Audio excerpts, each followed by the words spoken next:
ওই চুক্তিনামা ভালো করে আপনাকে পড়তে হবে এবং জানতে হবে ভাই। এই জিনিসটা আমরা সবচেয়ে বেশি ভুল করি যে আমার ভিসার কাজ কি, আমি কি কাজ করব, আমার বেতন কত, আমার কয় ঘন্টা ডিউটি যায়, এই চুক্তিনামায় আমি কয় বছর থাকতে পারবো, এইসব চুক্তিনামায় কিন্তু টোটালি একটা লিস্ট লেখা আছে সব কিছু। অবশ্যই চুক্তি করার আগে এবং চুক্তি লিস্টে স্বাক্ষর করার আগে অবশ্যই বুঝে শুনে তারপরে কিন্তু চুক্তিনামায় চুক্তি স্বাক্ষর করা লাগবে। আসসালামু আলাইকুম, কেমন আছেন আপনারা সবাই? আমি মোহাম্মদ এনামুল ইসলাম আছি মালয়েশিয়া থেকে। আপনাদেরকে আজকে একটা ধারণা দেওয়ার চেষ্টা করব, যারা কিনা দেশের বাইরে আসতে চান, বিদেশে আসতে চান, তাদের আসলে পূর্ব প্রস্তুতি কী কী নেওয়া উচিত। মানে আপনি যে দেশের বাইরে যাবেন, আপনার কি কি কাজ করা উচিত আগে থেকেই। পূর্ব প্রস্তুতি যাকে বলে, আপনি পূর্ব প্রস্তুতি কিভাবে নেবেন এবং কি কি কাজ আপনার করা লাগবে, আপনাদেরকে বিস্তারিত আজকে ভিডিওর মাধ্যমে তুলে ধরার চেষ্টা করব। ভিডিওটা কন্টিনিউ করবেন যারা কিনা এই মুহূর্তে বাংলাদেশ থেকে দেশের বাইরে যেতে চান, তাদের যে কোনো দেশ হোক, মালয়েশিয়া, সিঙ্গাপুর, কাতার, কুয়েত, বাহরাইন, সৌদি আরব, আপনি যেখানেই যান না কেন, যেই দেশে যাবেন সেই দেশে যাওয়ার আগে একটা পূর্ব প্রস্তুতি লাগে। কি কি প্রস্তুতি আপনি গ্রহণ করবেন সরকারিভাবে এবং বেসরকারিভাবে এবং নিজ ইচ্ছায়, বিস্তারিত টোটাল একটা ধারণা দেব। তো চলুন শুরু করা যাক। প্রথমত, আপনি যেহেতু দেশের বাইরে যাবেন সেহেতু আপনাকে একটা পাসপোর্ট করতে হবে। এই জায়গায় পাসপোর্ট অবশ্যই গুরুত্বপূর্ণ ভূমিকা পালন করে।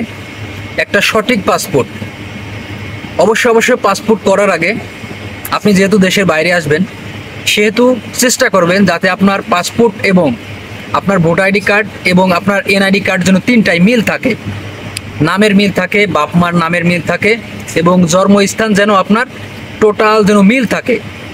এইগুলো অবশ্যই দেশে আসার আগে, বিদেশে আসার আগে যেসব পাসপোর্ট করবেন অবশ্যই এই জিনিসটা গুরুত্ব দেবেন, না হলে কিন্তু পরবর্তীতে সমস্যা হবে। 2 নম্বরে, আপনি যে পাসপোর্ট করলেন, বিদেশে আসবেন, 2 নম্বরে হলো আপনার রেজিস্ট্রেশন করা লাগবে। প্রত্যেকটা জেলায় 40টিরও বেশি আপনার বিএসটিআই একটা অফিস আছে, কিন্তু বিএমইটি অফিস আছে, আপনারা চাইলে সেখানে নিবন্ধন করতে পারেন। এটা আপনার বিদেশে আসার আগে নিবন্ধন করতে হবে, করাই লাগবে। বিএমইটিতে আপনার নিবন্ধন করাই লাগে। 2 নম্বরে আপনাকে বিএমইটিতে একটা নিবন্ধন করা লাগবে। এরপরে আপনার 3 নম্বরে বৈধ রেকর্ডিং এজেন্সি খোঁজা লাগবে আপনাকে। আপনি যে বিদেশে আসবেন, আসার আগে যে এজেন্সির মাধ্যমে আসবেন, যে কোনো দেশেই হোক না কেন, অবশ্যই বৈধ রেকর্ডিং এজেন্সি হওয়া লাগবে।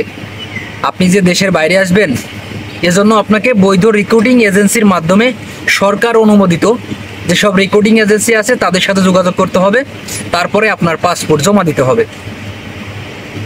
4 নম্বরে, আপনি যে দেশে যাবেন, আপনি যে দেশে আপনার পছন্দ, সেই দেশের ভাষা শেখার জন্য, প্রাথমিক ভাষা শেখার জন্য বাংলাদেশের প্রায় 40টি জায়গায় আপনার এই বিএমইটি যে অফিসগুলো আছে সেখানেও কিন্তু আপনার ভাষা শেখায়।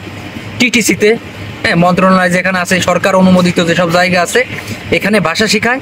আপনারা সেখানেও শিখতে পারেন, অথবা নিজ জায়গায় আপনার নিজ জেলা অথবা নিজ থানাতে আপনার যে ভাষা শিক্ষা প্রক্রিয়া আছে সেখানেও আপনারা শিখতে পারেন। এটা আপনার বিদেশ আসার আগে কাজে দেবে। এরপরে আপনার যে দেশে আসবেন, আপনি আপনার নিজের পছন্দ অনুযায়ী কিছু কাজের দক্ষতা নিতে পারেন। আপনি যে দেশে আসবেন, ভাবতেছেন যে আমি অমুক দেশে যাব, সিঙ্গাপুর হোক, যে দেশেই হোক, অথবা মালয়েশিয়া হোক, যে দেশে আসবেন আপনি একটু চেষ্টা করবেন যে আপনার একটু কাজের দক্ষতা অর্জন করি। যে কোনো কাজের একটা আপনার পছন্দ অনুযায়ী কিছু কাজের দক্ষতা অর্জন করেন এবং কাজের প্রশিক্ষণ দেন।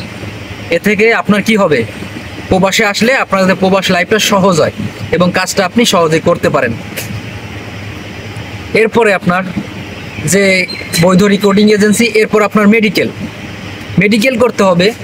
সরকার অনুমোদিত কিছু বৈধ মেডিকেল সেন্টার আছে, সেখান থেকে আপনাদেরকে মেডিকেল অথবা যে জিনিসটা আছে প্রথম যে টেস্ট মেডিকেল, এইগুলো করতে হবে আপনাদেরকে। টেস্ট মেডিকেল আপনার অন্য জায়গাতে করলেও সমস্যা নাই, তবে মেডিকেল বৈধ সরকারের যে মেডিকেল সেন্টারগুলো আছে আপনারা সেখান থেকে মেডিকেল করবেন।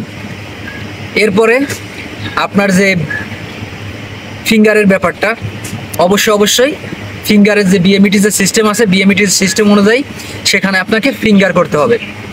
আপনার যে ফিঙ্গার আছে সেই ফিঙ্গারের বিষয়টা পরিকল্পনা এবং সঠিকভাবে করা লাগবে। এটা আপনার বিদেশে আসার আগে আর কি, এটা করতেই হবে। এরপরে আপনারা যদি ঋণ নিতে চান, ঋণ, এটা এখানে যদি আপনারা প্রবাসে আসার জন্য অথবা বিদেশে আসার জন্য যদি ঋণের প্রয়োজন হয়, অবশ্যই আপনারা এই প্রবাসী কল্যাণ মন্ত্রণালয় থেকে কিন্তু ঋণের একটা ব্যবস্থা আছে। স্বল্প সুদে আপনারা ঋণ নিতে পারেন। অনেকেই কিন্তু জানে না এই জায়গা। আপনারা যাদের অনেক ঋণ করে আসেন, সুদের উপর টাকা নিয়ে আসেন, আপনাদেরকে বলবো অবশ্যই প্রবাসী মন্ত্রণালয় থেকে আপনারা যেসব স্বল্প সুদের উপর ঋণ নিতে পারেন। এবং অবশ্যই বিদেশে আসার আগে আপনাকে যে 3 দিনের যে বিএমইটি যে এই প্রশিক্ষণ আছে, এখানে কিন্তু আপনাকে 3 দিন প্রশিক্ষণ দিতে হবে। এরপরে যে গুরুত্বপূর্ণ যে একটা বিষয়, সেটা হচ্ছে আপনাদেরকে কিন্তু চুক্তিনামায় স্বাক্ষর করতে হয়। একটা স্বাক্ষর দেওয়া লাগে কিন্তু অবশ্যই দক্ষ কোনো লোকজন দিয়ে, অভিজ্ঞ কোনো লোকজন দিয়ে এবং জানাশোনা কিছু লোকজন দিয়ে আপনার ওই সিগনেচারটা ভালো, যে সিগনেচার করবেন যে কাগজের উপরে, চুক্তিনামার উপরে, ওই চুক্তিনামা ভালো করে আপনাকে পড়তে হবে এবং জানতে হবে ভাই। এই জিনিসটা আমরা সবচেয়ে বেশি ভুল করি, যে আমার ভিসার কাজ কি, আমি কি কাজ করব, আমার বেতন কত, আমার কয় ঘন্টা ডিউটি যায়, এই চুক্তিনামায় আমি কয় বছর থাকতে পারবো, এইসব চুক্তিনামায় কিন্তু টোটালি একটা লিস্ট লেখা আছে সব কিছু।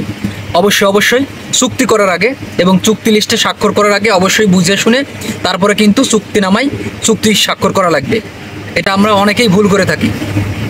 এরপরে আছে আপনার যে যত কাগজপাতি আছে, একটা গুরুত্বপূর্ণ বিষয় যে 3 কপি করে ফটো স্টার্ট করেন। 3 কপি করে এই প্রত্যেক কাগজগুলো আপনি ফটো স্টার্ট করেন। এটা আপনার বিদেশে আসার আগে এই জিনিসগুলো করা লাগবে। এরপরে গুরুত্বপূর্ণ, সবচেয়ে বেশি যে গুরুত্বপূর্ণ বিষয়, নিজের নামে একটা ব্যাংক অ্যাকাউন্ট খুলুন। অবশ্যই সকল প্রবাসীদের বলবো বিদেশে আসার আগে নিজ একটা ব্যাংক অ্যাকাউন্ট খুলুন। আশা করি বুঝতে পারছেন বিষয়টা। আমি যে সকল কথাগুলো বললাম অবশ্যই প্রত্যেকটা প্রবাসীর জন্য, যারা কিনা দেশের বাইরে আসতে চান, এই সব সিস্টেমগুলো খুবই গুরুত্বপূর্ণ এবং এই সব প্রসেসের মাধ্যমে আপনি দেশের বাইরে আসতে পারেন। আশা করি বুঝতে পারছেন। ভিডিওটা অবশ্যই গুরুত্বপূর্ণ, আপনারা একটু শেয়ার করে দেবেন যাতে সবাই জানতে পারে এবং বুঝতে পারে। আশা করি বুঝতে পারছেন। ধন্যবাদ, সবাই ভালো থাকবেন। দেখা হবে পরবর্তী কোনো ভিডিওতে। ততক্ষণ পর্যন্ত ভালো থাকুন, সুস্থ থাকুন। আল্লাহ হাফেজ।